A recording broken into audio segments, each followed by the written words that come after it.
pa chu talo in pa min chu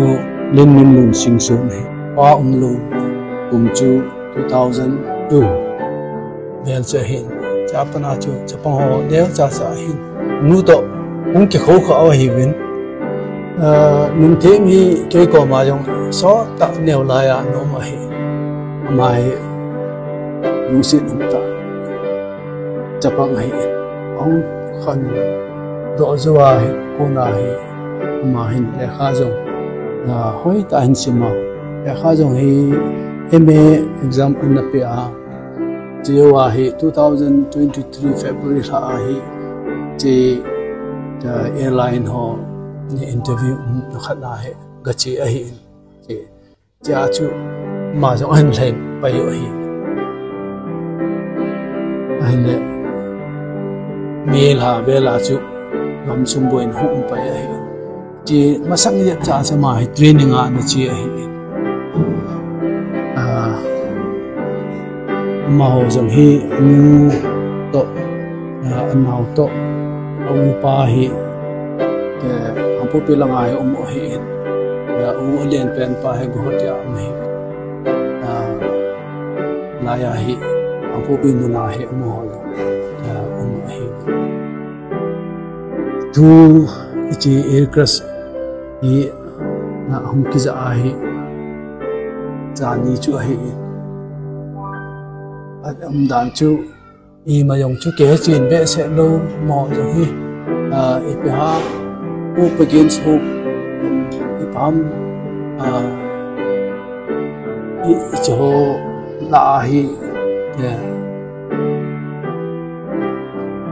giàu tài tỷ hi khi hết chỗ hi riêng in ahin ít chi gian masa giống cho nu to này cái hồ hana Delhi akona Ahmedabad na chiu ma hi a landing se yong le anu ko ma tao na ke man sa ji hi nu na tao ke ji hi tani a chu thum dan chu a he do na he ba be se lo hi be mo ji na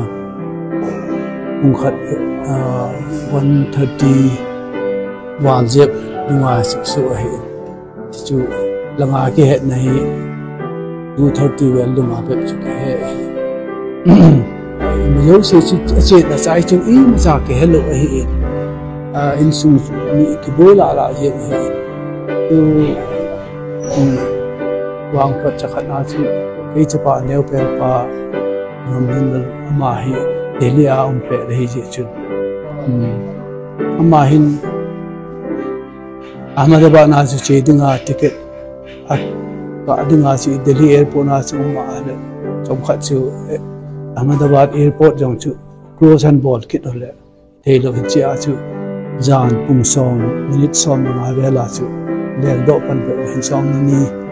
wa je he wa ju gal hum chi wa ko na chu kwa medical hospital min wa chu ka chi pa hi pum tum ve chi ka le che te ho ko la chu nu ho be yong chu mo no ve sa ta lu hi mo hi identifiable chi be se lo di ha ta